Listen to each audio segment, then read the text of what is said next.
बस। जय झूलेलाल। मुंहिंजो नालो लक्षिता हुजाए। मां फस्ट सीमा पढ़ंदी आहियां। मुंहिंजो स्कूल जो नालो आहे दीपमाला पाकाराणी संस्कार पब्लिक स्कूल।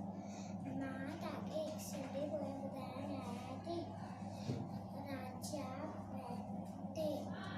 राजा चवे अंब चुरियो कपसा संगत हथ वढियो चयो वजी तूं बोलो आई इनमें काना भलाई आए राजा बैठे होड़ कयो।